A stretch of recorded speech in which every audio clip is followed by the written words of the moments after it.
Buenos días a todos, lo primero.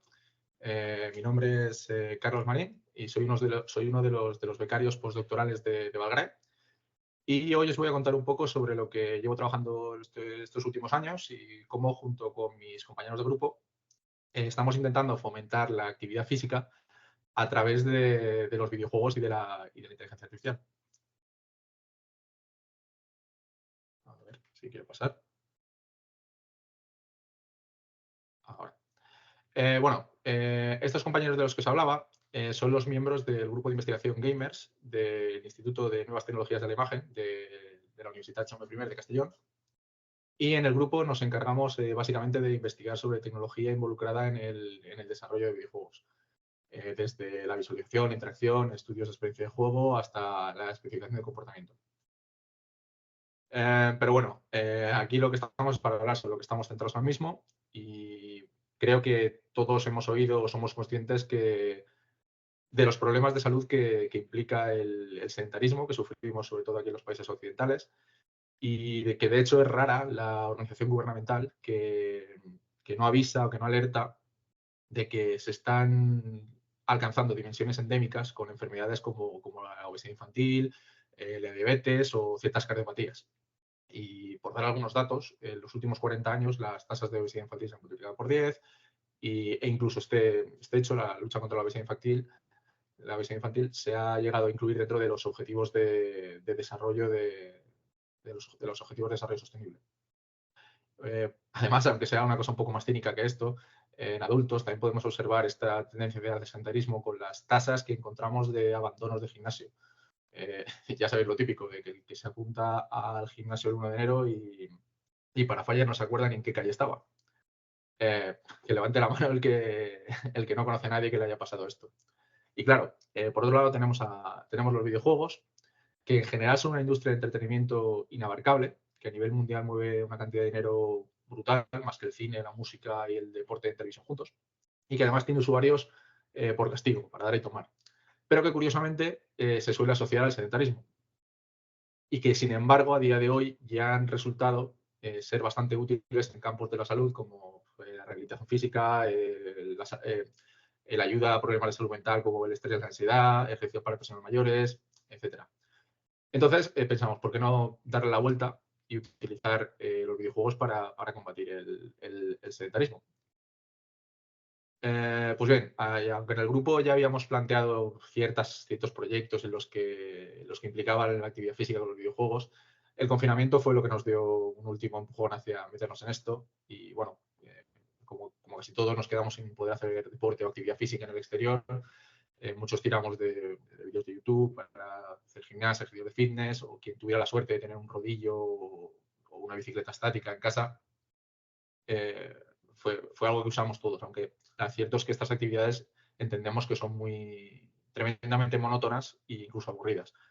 Yo, por ejemplo, en casa tuve la suerte de que tenía una pequeña cinta de correr y un rodillo para mi bicicleta y a utilizar películas, podcasts, YouTube para acompañar la actividad, pero como al final me dedico a esto, a los videojuegos, me llamó mucho la atención que no fui capaz de encontrar un videojuego con el que pudiera jugar de manera fluida mientras corría o mientras andaba o en la cinta o mientras estaba en el rodillo. Y el caso es que sí que había aplicaciones como por ejemplo ZWIF o Bicool. ZWIF la tenéis aquí en pantalla, nadie la conoce, pero no es un videojuego como tal, es un simulador de carrera.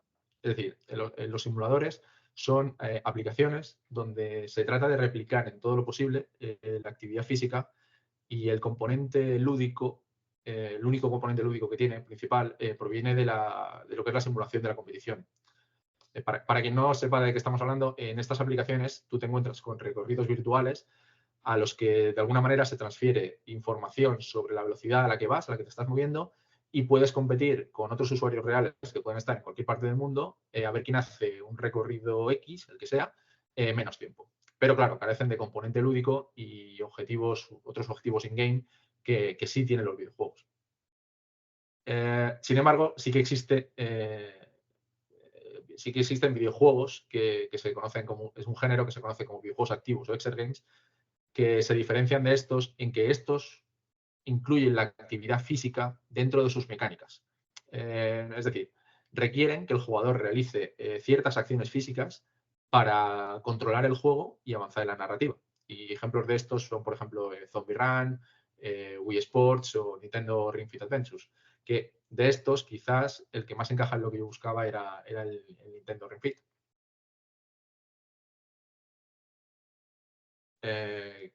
Este juego, para el que no lo sepa, es exclusivo de Nintendo Switch y aunque tiene mecánicas que quieran correr, está pensado para usarlo en suelo firme, haciendo una especie de skipping para simular la carrera. Y bueno, como veis en la imagen que acaba de salir, para su uso requiere colocar, soy yo el de la imagen, por cierto, requiere colocar uno de los mandos en el muslo con una banda elástica y el otro en un aro, en el ring, que hay que sujetar con las manos para interactuar con el juego. Pues bien, como podemos imaginar, como somos un grupo de investigación, nos pusimos a hacer una comparativa del uso de este juego, del Ring Fit, entre su versión en suelo y utilizándolo sobre una cinta. Sí, siempre indicar que siempre estamos hablando en términos de experiencia de juego. Y además también hicimos una comparativa en términos de experiencia de juego del Ring Fit en cinta frente a un simulador como Z-Wave. Y como podéis ver en los GIFs, en los vídeos de la pantalla, tuvimos corriendo a media UGI en nuestro laboratorio.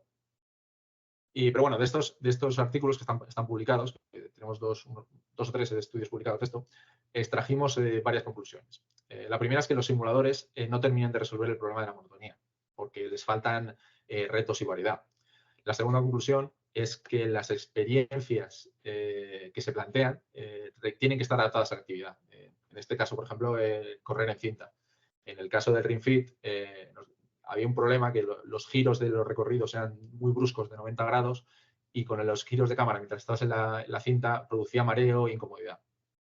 Y luego la tercera conclusión es que la interacción no debe ser invasiva. Podéis imaginaros correr con un aro en las manos no es una cosa natural. Entonces nos tocaba proponer alguna alternativa. Así que nos centramos en la cinta de correr y nos propusimos crear un videojuego que aportara en tres objetivos. Generar competición, combatir la monotonía y proporcionar un método de interacción fluido. Pero bueno, que creo que no hace falta decirlo, y menos en este foro, pero las técnicas de inteligencia artificial son una herramienta que es necesaria a día de hoy o es muy útil en cualquier tipo de proyecto. Y el desarrollo de un videojuego activo para cinta de correr, que es una cosa muy, muy específica, no es una excepción. Y bueno, como no tenemos tampoco tiempo infinito, y a modo de resumen, de la literatura de inteligencia artificial, se pueden extraer tres aspectos. Los tres aspectos más importantes que hemos encontrado es donde la IA se aplica a videojuegos es en la creación de personajes no jugables, en la creación automática de contenidos y en algo que se llama el adaptative gameplay, que básicamente es IAs, inteligencias artificiales, sistemas de inteligencia artificial que juegan a contenido creado por inteligencias artificiales, que se utiliza, por ejemplo, para probar niveles, para que tenga solución, para validar escenarios, etc. De un modo más concreto, aplicándolo a nuestro juego, para usar la IA vamos a utilizarla para responder una serie de preguntas. La primera sobre el diseño de jugadores. ¿Qué tipos de contrincantes existen o queremos tener? La segunda es sobre asegurar la competición. ¿Qué hacemos cuando no hay suficientes jugadores reales con los que competir? La tercera es sobre la creación de niveles. ¿Cómo generamos escenarios para que el juego sea capaz de mantener desafiado y retado siempre al jugador? O mayormente retado. Y la última sobre mecanismos de interacción. ¿Cómo hacemos que el jugador interactúe de una manera fluida con el videojuego mientras realiza una actividad física? En otras palabras, cuando decidimos arrancar esta línea de investigación, nos planteamos la premisa de que las técnicas de IA, en esos aspectos, interacción, multijugador y diseño de niveles, creemos que nos permitiría avanzar mucho en términos de usabilidad y experiencia de juego, tanto en este videojuego que estamos hablando como en otros que queramos plantear en el futuro. Y bueno, empezando por el final, por la última pregunta, teníamos muy claro que el juego queríamos que fuera para smartphone, para que fuera fácilmente usable tanto en casa como en un gimnasio. Es decir, que te lo puedas llevar a cualquiera de los sitios sin mayor problema. Y por lo tanto, la interacción teníamos que diseñarla de acorde a esto.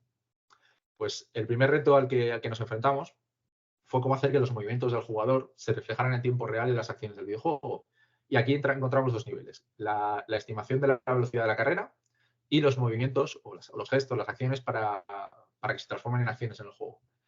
Para la velocidad de carrera, lo más obvio que se nos ocurriría a todos era extraerla directamente de la cinta y enviarla al teléfono por algún tipo de conectividad. Pero claro, no todas las cintas son interactivas, luego cada marca tiene su software propietario que no quiere compartir a la ligera, que creedme, tengo muchos correos al respecto. Y luego también pensamos en usar podómetros. Pero lo cierto es que nos molestaba, o sea, no queríamos añadir un dispositivo extra que fue un requisito que habría que comprar a propósito. Entonces también descartamos los podómetros.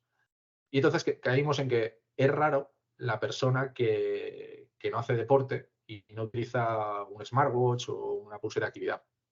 Que esta habría sido una solución ideal, ya que esa información se podría compartir directamente con entre el reloj emparejado con el smartphone donde se está ejecutando el juego, y además nos permitía detectar gestos y manejar acciones únicas, detectar la velocidad de carrera con un único elemento hardware. Pero claro, nos volvimos a encontrar con un problema parecido al de las cintas, que muchas marcas capan o restringen la transmisión de sus datos en tiempo real. Y además vimos que bueno, conseguimos hacer esto con dos dispositivos, con un Garmin y con un, no, con un Garmin, no, perdón, con un Samsung Galaxy Watch y con una pulsera de Xiaomi, pero vimos que había que implementar un parser, un intérprete para cada sistema operativo, cada modelo. Y sinceramente era una cosa inviable pretendiendo generalizarlo. Y finalmente encontramos una solución en traquear los movimientos con la cámara frontal del smartphone que el jugador ya tenía situada sobre la cinta para poder visualizar el juego. Y lo cierto es que, aunque esta solución trae otros problemas, los resultados que hemos obtenido son muy prometedores. Y de hecho tenemos dos artículos publicados sobre este método ya. Y bueno, para no liarme mucho, centrándonos únicamente en la detección de la velocidad de carrera, obtuvimos una señal como la que podéis ver en pantalla, que se realiza mediante el seguimiento de la cabeza, de la cara del corredor, donde cada pico marcado en rojo es un paso detectado a partir de un cambio de tendencia en el movimiento de la cabeza del jugador, que hace una especie de lazo o de símbolo de infinito.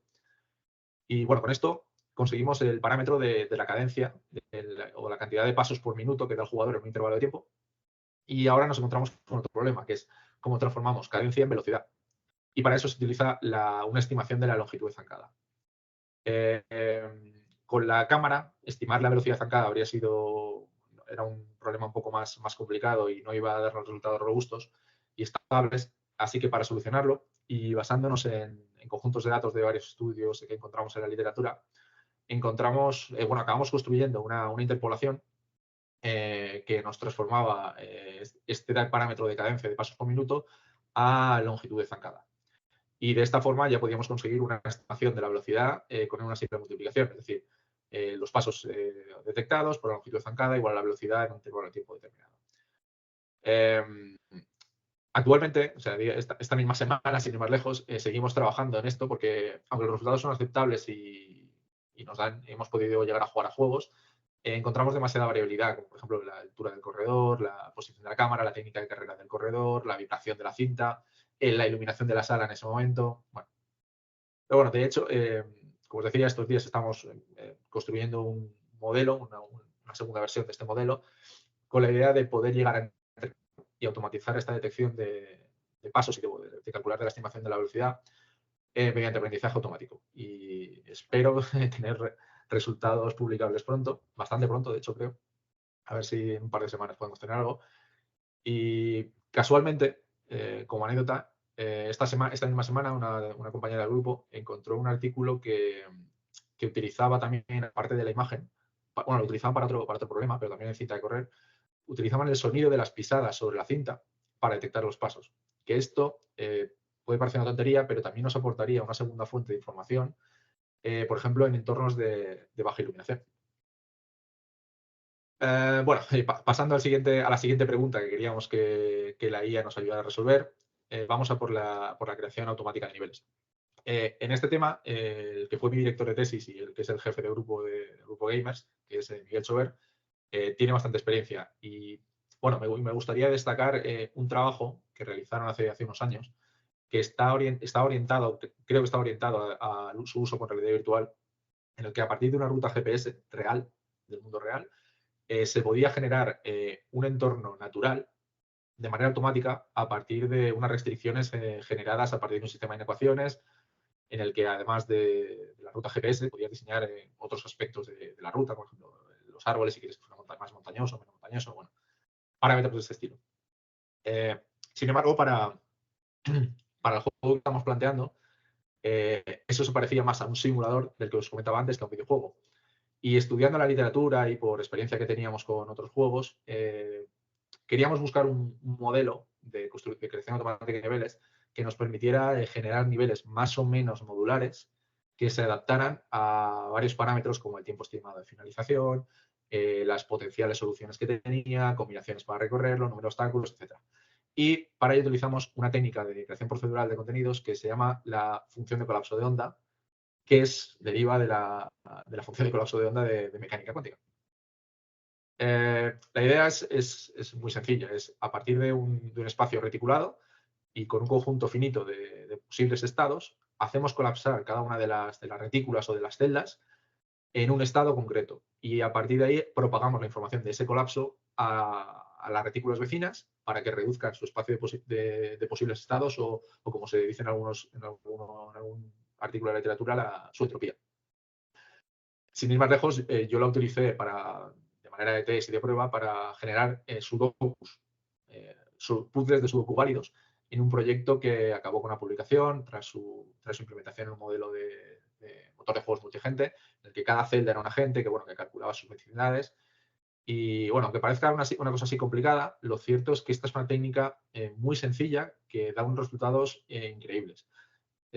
Si buscáis algo sobre esto en Internet, de la función de colapso de onda, os encontraréis seguro con el nombre de Oscar Stallberg, que aunque no fue el inventor de esta técnica, creo que es el que más partido le ha sacado con sus juegos, como Bath North y Tomescaper. Por ejemplo, las dos capturas, los dos GIFs que estáis viendo aquí, en el del medio son los módulos que utiliza para generar de manera automática las islas como la que veis en la captura de la derecha. Y si me permitís, os recomiendo que, si os gusta la creación así como puzzles, os recomiendo que probéis estos juegos porque son una maravilla. Pero bueno, esto al final lo estamos aplicando para crear escenarios como el nivel, el prototipo de nivel que estáis viendo en pantalla, con escenarios que son muy modulares, que nos permiten ofrecer variedad de combinaciones, de temáticas y que se ajusten a parámetros que estamos definiendo de cada jugador. Porque la idea es poco a poco ir aprendiendo de modelos de jugadores y ser capaces de mejorar la adaptación de cada nivel al tipo de jugador que juega nuestro juego sobre la cinta. Pero, perdón, pero claro, este mismo nivel que os comentaba, sin rivales, sin competición, no tiene mucha gracia. Así que vamos a tratar de responder a las últimas preguntas que queremos plantearle a la IA para este trabajo. Y es qué arquetipos de contrincantes queremos diseñar y qué hacer cuando no hay suficientes jugadores reales con los que competir. En otras palabras, ¿qué pasa cuando no tenemos internet y no tenemos la opción multijugador o no hay gente suficiente? Bueno, antes que nada, se me olvidaba aclarar que para este juego nos hemos inspirado en juegos con mecánicas estilo Battle Royale, que son aquellos donde muchos entran a un escenario, 100, los que haga falta, pero solo gana uno. En este caso es el primero que llega a meta. Y bueno, volviendo al multijugador, lo ideal sería que en todas las partidas hubiera siempre suficientes jugadores reales que permitieran una competición adecuada, tanto en calidad como en matching, en emparejamientos por nivel. Pero como eso no es garantizable, necesitamos crear un sistema en el que podamos generar automáticamente contrincantes que parezcan jugadores reales y que cumplan su tarea competitiva y arquetípica. Bueno, para ello nos estamos basando en lo que fueron los resultados de mi tesis, en la que creamos un motor de juegos con un sistema de especificación de comportamiento basado en la metodología de los sistemas multigente. Y la idea del motor es muy, muy sencilla. Digamos que hacemos una analogía con una función teatral o de la manera que lo hemos formalizado con un sistema multigente. donde el juego representa el escenario o el espacio compartido del mundo y donde los actores son los agentes del sistema que representan cualquier elemento presente en el juego. Este juego, el concepto de juego, contiene un estado con una serie de propiedades que son accesibles para todos los agentes del sistema y todos los agentes comparten una única estructura idéntica que les define con sus propiedades como geometría, propiedades geométricas, físicas, de dibujado, sonido, y que además tiene la capacidad de almacenar scripts de comportamiento. Y bueno, estos agentes están observando el estado del juego todo el tiempo y realizando acciones sobre él en función de lo que perciben. Y pueden ser capaces de modificar el estado del juego. Uno de los aspectos clave de este sistema son los procesos que utilizamos para componer los scripts que definen los comportamientos de los agentes. Con lo que construimos a partir de un conjunto reducido de acciones y condiciones, estructurados mediante árboles binarios de comportamiento y predicados de lógica de primer orden, somos capaces de generar descripciones de comportamientos que, en este caso, añadidos a los agentes del motor, son los que acaban componiendo nuestros juegos. Y, de hecho, actualmente, lo acabamos de hacer una revisión para el artículo de revista, espero que se publique pronto, hemos formalizado ya este sistema encapsulado en un lenguaje formal de scripting mediante la semántica que podéis ver abajo en la cajita azul, en la que es muy sencilla, solamente contamos con expresiones aritméticas, booleanas relacionales, funciones CRUD y una estructura de selección if-then-else con la que guiamos el flujo de la lógica de cada agente en función de lo que detecta, de lo que perciben en su entorno. Y para demostrar que aunque sea sencillo, es muy potente, os puedo decir que con esta simple semántica hemos programado un algoritmo a estrella. Para aquellos que lo hayáis programado alguna vez, trabajado con él, si os fijáis bien en la semántica, lo hemos hecho sin listas, vectores o estructuras de repetición como los bucles, porque no existen en nuestro sistema y aún así hemos sido capaces. Y ya por último, como veis en pantalla, he añadido una pequeña cajita que dice Game Description, que esto se debe a que con todo esto que os he contado, somos capaces de generar ficheritos de descripción del juego que estamos siendo capaces de leer y que lo interpreten en motores de juegos comerciales como por ejemplo Unity. Es decir, que podemos describir comportamientos y aplicarlos en distintos contextos, incluso utilizarlos con técnicas de entrenamiento y de aprendizaje automático, por ejemplo, para generar la variedad de personajes que requerimos en el juego. Y como idea que tengo ahí, que de vez en cuando voy haciendo cosas, estoy probando si fuera probable juntar estos comportamientos descritos con la técnica de función de colapso de onda que os he comentado antes para generar niveles, para generar comportamientos de manera automática y de una manera un poco más variada. Y bueno, hasta aquí ya el tema de la cinta, del juego de cinta. Ya para terminar, contaros un poco más de extra rápidamente. Que además en el grupo, además de estar trabajando en este juego, estamos trabajando en otros juegos con los que pretendemos también fomentar la actividad física. Por ejemplo, estamos empezando a perfilar un juego para bicicleta estática o bicicleta spinning con realidad virtual. Que por si alguien se lo pregunta, la realidad virtual para cinta es impracticable.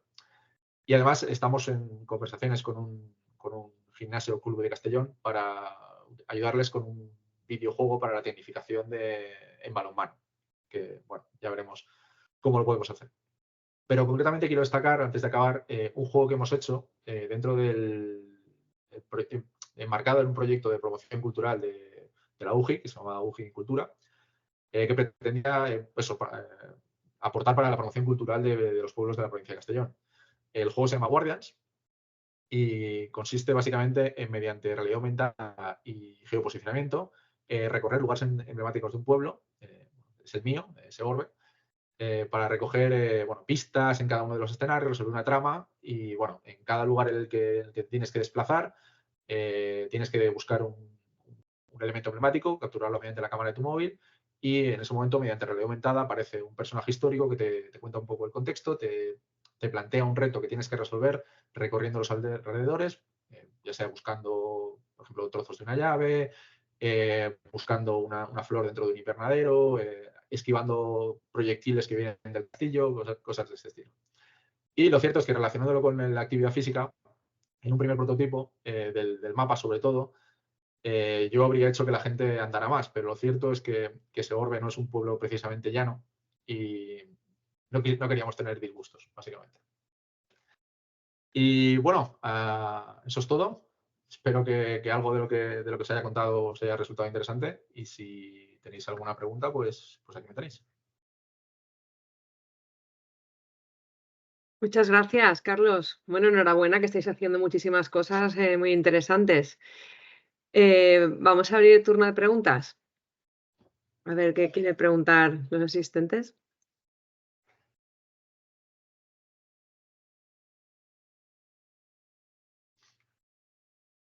A ver, José Luis. Hola, ¿qué tal? Buenos días. Buenos Lo días. primero, Carlos, felicidades porque es un trabajo súper interesante. Y mi cuestión solo iba relacionada con la bici, con la cinta en sí, porque claro, una parte muy interesante para personalizar la experiencia que estáis creando sería poder acceder de alguna manera a los parámetros de la bici, de la cinta y cambiar, yo qué sé, elevación, velocidad. Eso, ¿hay algún modelo de cinta que te permita meterle mano desde fuera? Pues a ver, la cinta la compramos hace 2 años y en principio con lo que leímos de las especificaciones se tenía que poder hacer, Mm, pero no sé. Ya, Entonces, quiero decir que sí, la cinta que compramos nosotros era una VHRC09, creo que era, que nos costó un dineral precisamente porque buscábamos que fuera interactiva para leer datos, aunque fuera solamente de lectura, pero también lo que tú dices habría sido súper interesante poder cambiar inclinaciones y velocidades en función de lo que el juego te está demandando. Pero lo cierto es que no éramos capaces ni de leer los datos en tiempo real, estoy hablando. Después, cuando la actividad ha acabado, sí que te proporcionaban toda la información.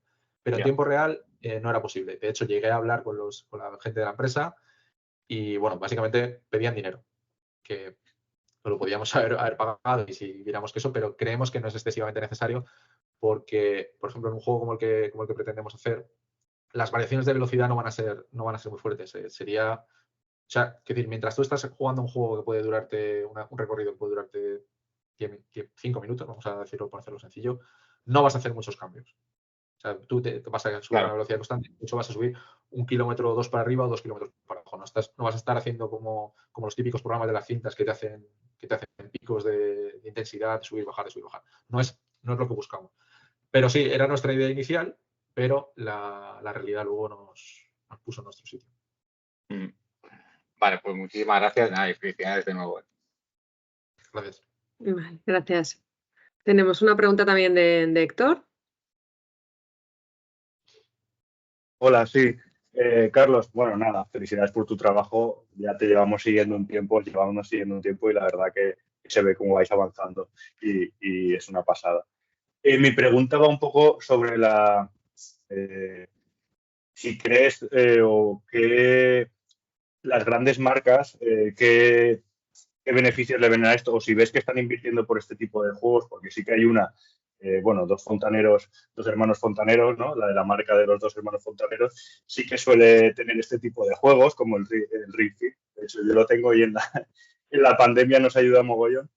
Pero hay otras marcas que al final tenemos siempre el mismo modo de juego, sentado delante de una pantalla con un mando o con un teclado y nada más, ¿no? A ver si esas tendencias ya llegan una vez ya por todas, ¿no? Al mercado. Sí, pero al final es lo de siempre. Como decía uno que sigo, al final lo importante de todas estas marcas, como por ejemplo Nintendo o cualquier otra, lo que les importa es el numerito que sale en la cifra del banco. Entonces, mientras tengan un modelo de negocio que les esté dando un dinero, como he comentado al principio, es una industria que cuando te pones a investigar el dinero que genera a nivel mundial es una locura, es una auténtica locura.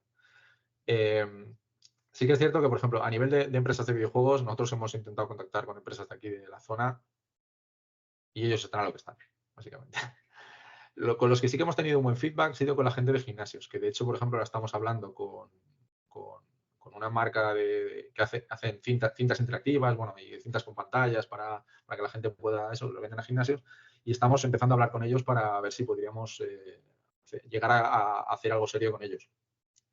Y además de eso, por poner contexto, también cuando empezamos el proyecto, también nos reunimos con la gente de Be Cool, que es un simulador para ir en bicicleta, no sé si lo conocéis, es como, bueno, para hacer rodillo en bicicleta viendo un simulador, básicamente. Entonces, a ellos les planteamos la idea, les pareció súper interesante, pero nos pasó parecido a lo que pasa con los videojuegos, que ellos tienen su modelo de negocio. Ellos van a hacer una experiencia lo más realista posible a nivel de competición. Entonces, quizá esto es un nicho muy interesante que, ya te digo, el feedback que tenemos de gimnasios, de empresas de fitness que necesitan que sus usuarios vayan al gimnasio y se mantengan motivados en ir, ha sido muy bueno, pero muy, muy bueno. Entonces, yo creo que ahí es donde tenemos realmente la oportunidad de seguir con esta línea. A ver si es verdad, hace falta. Pues sí. Muy bien, muchas gracias. Yo también quería preguntarte, Carlos, de todo lo que estáis haciendo, que estáis trabajando en muchos campos, en el diseño del juego, en asegurar la competición, en los niveles, en los mecanismos de interacción. ¿Dónde estáis poniendo más el foco de todas estas áreas? ¿Dónde ves que vuestro trabajo próximo va a poder centrarse principalmente? En la interacción. Es clave. O sea, el diseño de juego puede ser de muchas maneras distintas. Lo puedes enfocar a nivel artístico, a nivel de narrativa desde muchos frentes. El tipo de multijugador también tiene más caminos, pero como la interacción, y eso lo hemos aprendido de los estudios previos que hicimos sobre otros sistemas, como la interacción no sea realista, o sea, no sea fluida, como el jugador note que algo no va bien, no haces nada. Entonces, eso es lo que estamos poniendo más énfasis. Y ya esto te es digo, estamos con 2 artículos a punto de publicarlos. Y aquí es donde habéis visto que tenéis el principal problema, por ejemplo, con las cintas, que has dicho que es casi impracticable, ¿no? Que se puedan utilizar en cintas para correr. Que es impracticable, había dicho que es O impracticable. igual te lo he entendido mal, y te he entendido que al final habéis visto que era casi impracticable, ¿no? Utilizarlo en cinta. Pero no sé, me ha parecido un poco raro. No, me refería a que lo que es impracticable, que lo probamos, es utilizar cascos de realidad virtual. Ah, vale. Vale. Que entre el sudor, el mareo, bueno, es peligroso. Yo he estado corriendo con la cinta y es peligroso. Sí, seguro. Vale, pues nada, muchas gracias. Nosotros te vamos siguiendo, Carlos, ya lo sabes, nos vas contando novedades. Muy bien. Muchas Gracias a gracias. vosotros.